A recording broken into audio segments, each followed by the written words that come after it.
It's Mother's Day today. Good morning. I don't know if lalabas ba kami or what, but I will spend the day with Nemo. And also, I decided to pick up a Mother's Day book. You know what I mean? Like centered in motherhood and being a parent and whatnot. We don't usually go out on Mother's Day. Ah, yeah, before, no, okay pa si mama. Now, kasi she's bedridden for years now. So, most of the time, we just order food and then we eat lang together here. But today, I don't know, parang gusto kong lumabas with Nemo, like a quick date lang. And then, let's have dinner na lang together with the family. Anyways, I picked up a book. It's School for Good Mothers by Jessamine Chan. I picked this up kagabi, like past 12, kaninang midnight, past 12 na when I finished Emma M. Lion Volume 1. Tapos I picked this up and I finished one chapter agad before I sleep. Tapos I started chapter 2 just now and then I realized ko, wait, parang let's do a vlog or something. This is a novel for motherhood, about motherhood and the challenges, especially when you are a first-time mom, na nandun pa yung confusion, not confusion, but more of like struggle mo on weighing your like freedom as a woman and your roles as a mother. Gusto kong alagaan yung anak ko but I also want freedom for myself kind of thing, resulting to a parenting na hindi masyadong mapagkakatiwalaan pagdating sa paningin ng ibang tao. And to be honest, sa akin din naman personally, it's also like scary kapag you una yourself when you're already a mother. To me kasi, at least in my experience, it's not instant na mawawala yung thought mo or yung pagka-miss mo sa freedom mo na you can do anything, everything, anytime. But it's not instant na mawawala siya sa isip mo. But it was super difficult to iwan my kid. I'm just thankful na my parents were, her lola, my mom, was still okay and able to take care of her when I'm away for work. And also, I did have opportunities to travel as well that time. Kasi nga, may nagte-take care sa anak ko. But, if walang mag-aalaga sa anak ko when I'm away, I think my mindset will shift na, ay hindi, cancel everything. My daughter needs me at home. At least that's what's happening to me right now. Katulad ng nagsischool na si Nemo, so hindi naman, and si Mami ay bedridden na.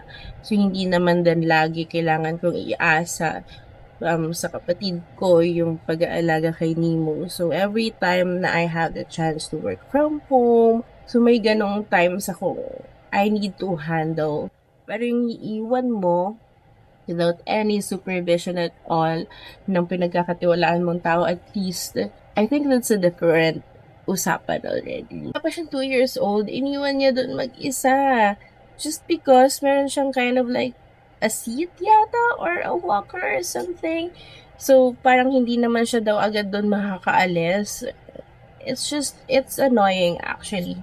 All I can do is just get annoyed, pero I'm not questioning why she's feeling that way. There are better ways to handle that stress, which would happen in this novel. So, yung first chapter niya is already the conflict agad, or the start of the conflict. Mas nagsimula siya sa pag-iwan ni, shucks, what's her name? Our mother's name here is Frida, and she has an infant, a toddler na almost, 18 months, I guess. So, very baby pa, hindi niya pa kaya on her own. Iwan niya yung bata sa bahay alone because wala na siyang asawa. Hiwalay na sila, may sarili ng partner yung asawa niya and they're co-parenting. And that day, the kid was with her sa bahay. Although that day, medyo nagsustruggle din siya sa work kasi may mga deadlines siya na kailangan i-meet. May, as in, ang gulo ng isip niya that time. She was like, I need to go out for a while. Kasi yun yung pampakalma niya sa sarili niya. And I don't know why she thought of making Iwan the bata for just an hour. Kasi, dito ako nagkakaroon ng conflict with the character kasi I will never do that. Na walang kasama sa bahay, ang isang super baby pa. She did Iwan the bata intentionally, and there's like a low-key satisfaction. Parang, nakahinga siya ng a little bit kasi nakalabas siya kahit pa paano sa bahay. It's bad yung ginawa niya. But I also understand that gusto mo ng freedom na gano'n. But if you want that freedom, make sure na your kid is okay. You're co-parenting. Do that your day na wala yung bata with you. Nakakairita lang. But anyways, that's that. Narinig ng kapitbahay na umiiyak yung bata. So, syempre, sinumbong niya sa authority. So, under investigation pa currently. Since nung nakuha na ng authority, binigay na muna kay daddy dun sa co-parent. And ngayon, ini-investigate if si Frida is still a fit parent para maging eligible pa sa co-parenting or not. Kasi if not, baka mawalan siya at all, like totally, ng custody.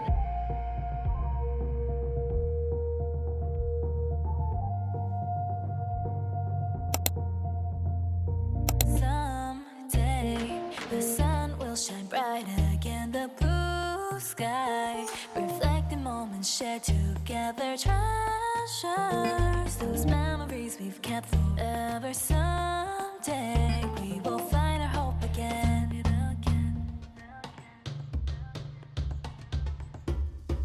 Where the sun shines, the flower blooms finer.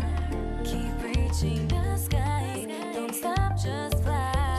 It's far away, but you'll be just fine. Keep on hoping like the sun.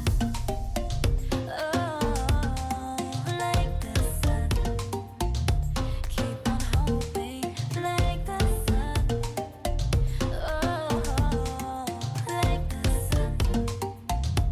Keep on hoping like the sun. Wishing someday I will find a way up there. I'll watch every night. Though the sky glows, I'll stay up until the sun rises. Keep on believing in your faith. It's 7 o'clock. Kailangan na namin umuwi. We're just waiting for our coffee kasi yung mga tao hindi makaprocess without coffee. I am 61 pages in. Ganto na siya. I think it's a good progress considering na the whole day today kasama ko si Nino. Mas marami siyang nagastos kesa sa akin. But I guess sometimes yung Mother's Day is also baby's day.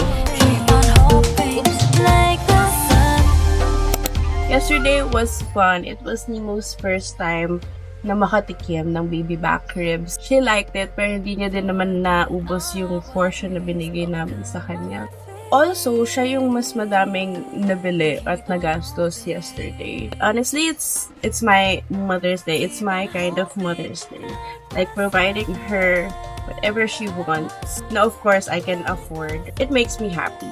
It's very fulfilling for me. It's like an achievement every time I buy her kahit like a 20 peso, 50 peso, 500 peso item. Tinuturuan ko din siya na kapag ka-food, I'm okay as long as we can afford it, we have the money. Pero kapag item like toys or anything else, I want her to really think about whether she likes it or she needs it. Kasi merong times na she just likes it, pero kapag after a few days, yung interest niya with it, nawawala na agad. Like, parang nasisayangan kasi ako. kailangan either gusto niya or definitely kapag kailangan niya. Nakaka-frustrate, nakakapagod makita na ang daming kalat, but it's also like if you reflect on it, it's also like nakaka-happy kasi you're able to provide your kid toys na, hindi naman kailangan pero nakakalaro siya na enjoy niya. And he was an only child, so I cannot give her a sibling anymore kasi wala na ang kanyang daddy.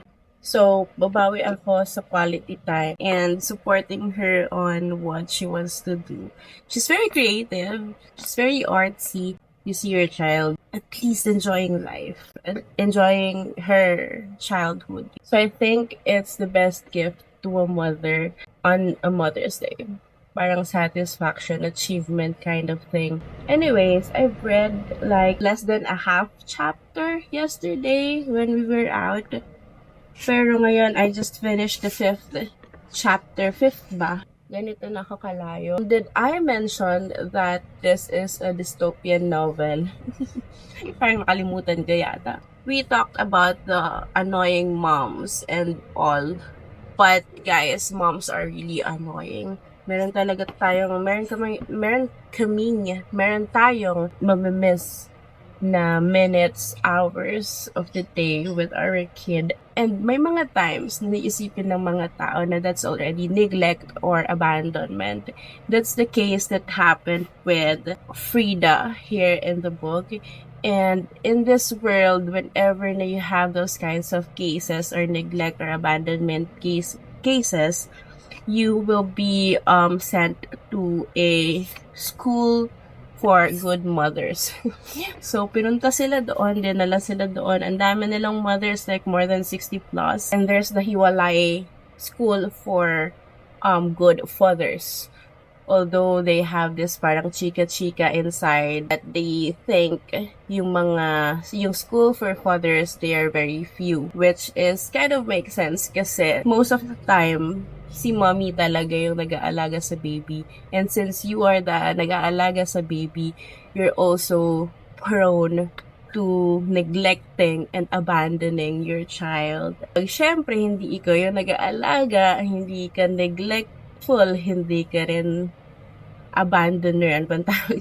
Which is nakakainis. Medyo oo nga no, bakit kami lang? So far, I am enjoying it. The writing is straightforward and kind of engaging, if I may say. It's super straightforward, and I think if you are, even if you're not a mom, you can relate to it. Like, mako-connect mo yung character sa someone that has a mother figure in your life. We are super quick to judge mothers when they cannot linis the bahay.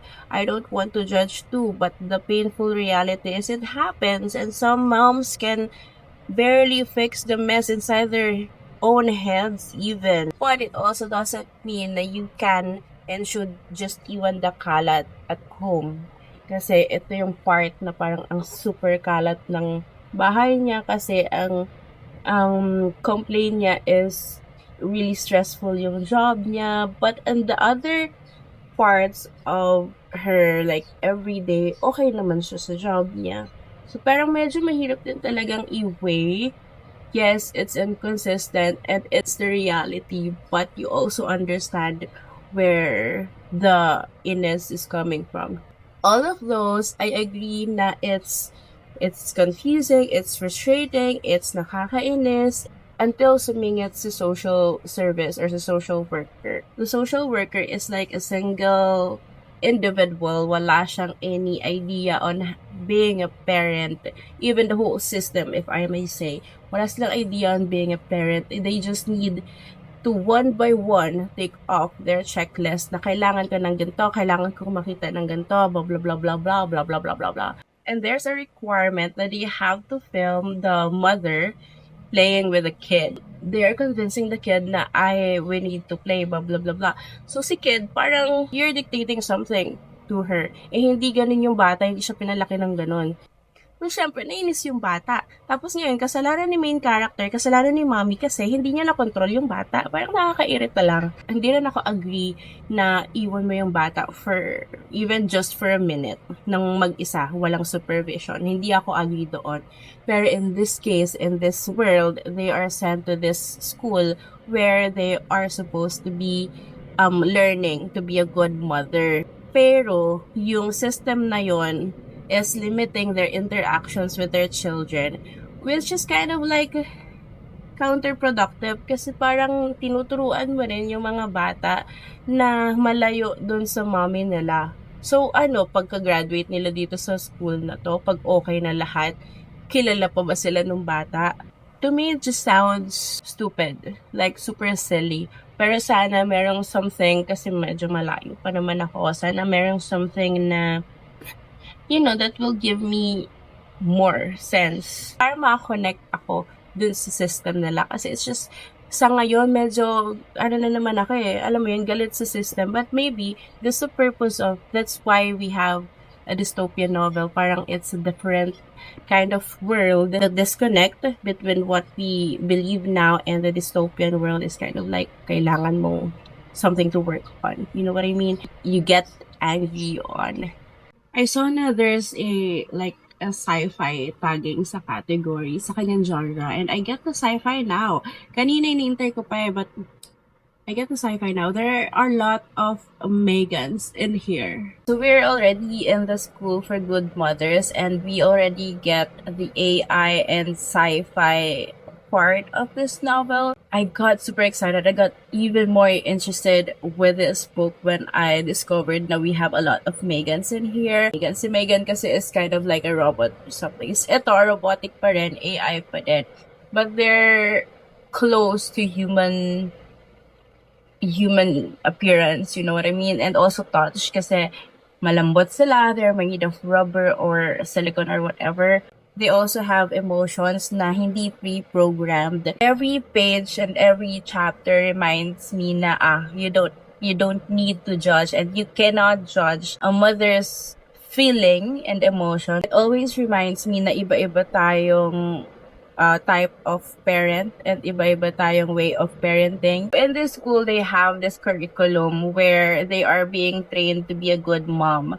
Pero I'm just like curious of how the instructors were qualified, ano yung criteria to qualify them as instructors, kasi parang hindi naman sila parent, like by the book yung kanilang pagtuturo. That's the point of motherhood kasi iba-iba tayong kinds of parents, iba-iba tayo ng parenting style, and most importantly, we have different children.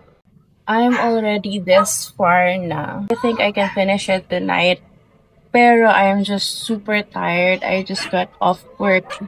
And I work on payment transactions today, like validation and all. So data validation basically yung ginawa ko today. And it's just so tiring. We had like 3 or 4 meetings pa. So brain drain din talaga. We've got this far since the last update, and today is already like the 5th day since Mother's Day. Hindi ko pa siya natatapos, and this is just my second book for this month. But the book is just so good. Kung ang purpose niya is to make us angry and trigger those emotions and thoughts about parenting, motherhood, how controlling the system is, and kung ano man yung I think I would relate this more on like the real life current situation ng parenting or ng motherhood. I would relate this sa societal expectations more than the government. Yung government medyo walang pakialam yan eh. Nanggigigil din ako eh. Nasobrahan sa walang pakialam. But the expectations from the society, the community around us, the people around us, they're very much like, they want to see a perfect mother. And their definition for a perfect mom is like a full-time mom and at the same time a provider. So, medyo super high expectations and very much unrealistic because every mother na makilala mo, makita mo, every mother that we have here on earth, kahit siguro alien yan sa ibang country, ay, sa ibang planets. Tingnan mo, pagod kasi ako, Sarina. Kahit sinong nanay, I don't think there's a one perfect mom. Based on that definition na kailangan hindi mo na natatanggal yung paningin mo sa anak mo. Based on that definition of dapat hindi ka nagagalit sa anak mo, hindi mo siya sinisigawan, hindi mo siya nasasaktan. No. I think it's impossible na kahit sabihin pa natin na you have a very good relationship with your kid, there's no perfect na hindi sumama yung loob niya sa'yo even 1 second. Did I already share now we have like a school for good fathers also, like across the lake yata or something. But now, in their 8th month or 9th month, so basically, nandun na sila sa period na co-ed na yung program, yung mga units na they are studying. So there's the communication, there's socialization, there's any other else, distraction. 4th of July, if I remember it right. There's kind of a celebration. So everything was off, turned off that day. So walang surveillance, walang anything else. They had time to celebrate together. So the fathers and the mothers. So dun din yung first time na nagkakilala sila. There was an interaction there where our main characters, nagkaroon siya ng new friend na father, and this father shared what they currently have in their program naman. So, walang talk circles. Talk circles is like forum-like intervention. So, where you, parang AA, wala rin silang punishment on removing their phone privileges, and they have an hour every week. They have this phone privileges where they can talk to their kids and their partners or ex-partners, ganyan. Diba, parang andito yung like very much mirrored in how we look at fatherhood and motherhood in real life. Very magaan tayo sa expectations when it comes to fathers. Kailangan lang present siya, kailangan lang provider siya. But for the mom, like, all in tayo, guys. And if you did wrong, or at least may mali ka na very little, punished ka agad. I just love it. I think the execution is really, really good, and the writing is really straightforward. So, kuhang-kuha niya talaga yung inis mo and emotions mo. And I also like that they touched here like different reactions from the mothers na nandun sa school. Kasi so far, we had 3 dropouts. That's just my term. Pero 3 times na nawalan tayo ng mga classmates here. At least dun sa circle ni Frida. I remember the character now. The first one was, she quit. Hindi niya natagalan. As in, like, first day ata or first activity, if I remember it right. The second one was kicked out. Because of negligence, basically. Kasi parang may time na hindi siya nakalingon dun sa bata, hindi siya nakatingin dun sa bata, and the bata was like playing in the snow, tapos napasukan siya ng snow, and the bata is a robot, so nasira siya. Pinabayaan niya, at namatay yung robot, nasira yung robot. And the third one was a jumper. So, she took her own life and she just quit that way. Mapaisip ka na you wanna quit in a lot of different ways. Even Frida had these thoughts. Ganun kahirap yung pinagdadaanan nila. And sa kanila, justified ng school, ng very stupid program. But in real life, all of those struggles, all of those feelings and madness and stupidity is already like a real life story. You know what I mean? So yeah, that's my update for today. Tomorrow is another day. Wala naman tayong lakad, but I am looking forward to more time for reading. Yun lang. I needed a full week to to actually complete and actually finish the School for Good Mothers by Jocelyn Chan. Ang dami kong notes. Actually, no, not notes, but tabs. I have a few notes here though, and I actually filmed like a wrap up already like 2 days ago. Pero when I was editing it na, wala pala siyang audio. So, check natin to. Baka wala na namang audio. And okay naman. So, ginagamit ko yung phone ko ngayon kasi yung ating DJI, medyo, I don't know what's happening. The mic is not working well. Tapos, ang labo na niya. Parang gusto niya magpa-upgrade. I finished The School for Good Mothers. I really liked it. I feel like it's a heavy read. I think it's an important novel na you would want to read if you want to know more about motherhood or you want to feel seen if you are a mother. It's so good at reflecting all the realities in motherhood and also how the society expects you to be a perfect mom, and also yung parang, alam mo yun, yung parang strange perspectives of different people. And I'm glad that I picked it up for Mother's Day read. Can't even say na it's exaggerated kasi it really is. We have here different mothers who are not seen of how they care of their child and how they do parenting. Tapos how they are also compared with fathers. Tapos, ang nakakasad nito, hindi siya good ending in a way na hindi siya happy ending. But it is also a good ending for me. Hindi naman porket may pinagdaanan kang school or training, kuno.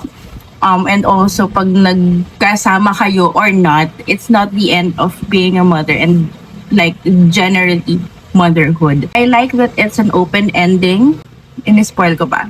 But yeah, it's an open ending, and I like that there's this like space for you to interpret how it goes and how it may go. The writing style is also easy to read and very straightforward. Like, wala kang mahihirapang intindihin. You can also relate even if you are not a mother, you know, makakasympathize ka kasi everyone has a mother. Meron siyang very good mother, meron ding not so good mother, meron ding super like gusto mo nang murahin. You know what I mean? This one is just so good. I rated it 4 stars. Although, I think there is a missed opportunity. I don't know if that's like a parang tinitrick ka lang or not trick, but anong tawag doon? Tinitis? I think tinitis lang ako or yung mga readers on Emmanuel, the AI robot, to have her own feelings, emotions, and you know, yung mind niya nagagana on its own. Sobrang talino niya and sobrang deep ng connection niya dun sa main character. I thought may ganong pangyayari, pero no, don't expect na may ganon. Kasi sobrang sayang. Which reminds me, I don't know, hindi ko pa na-check kung meron siyang spin-off or something. But it would be really nice to have this like point of view ni Emmanuel. It's just bitten for me. So I gave it 4 stars lang. It's already impactful, but if there is something that will grab me and hold me in its arms and like sapok-sapokin ako, I think that would be like a lot better. Yun yung hinahanap ko sana. I also find these kinds of books na yung nagto-talk about the issues and the political and societal issues and even yung issues mo within yourself. I find it super brave na initiate ka ng discussion about it. And I see na merong mga reviews na, ano ba naman to? Bakit tayo nagsusulat ng mga ganitong libro? And they're like giving super babang rating just because it's nakakairita and that's the reality. Newsflash. Hindi nga lang siya sa school, but the school is like an allegory and a metaphor for societal expectations na kailangan nating sundan. We feel like kailangan nating sundan kasi yun yung sinasabi ng mga tao. It triggers your anger talaga. You know what this validates? Motherhood. Ganun talaga. And it's just, it's so smart. And I love it. So that's the School for Good Mothers. Oh, basahin nyo to. And this will be up for a giveaway I have notes here, hindi ko natatanggalin kasi hindi na ako nahihiyang mag-share ng notes sa inyo. But this will be up for a super quick giveaway on Facebook. Sana may magka-interest. Anyways, thank you for being with me this whole week. Yun lang for this video. I will see you on the next one. Bye!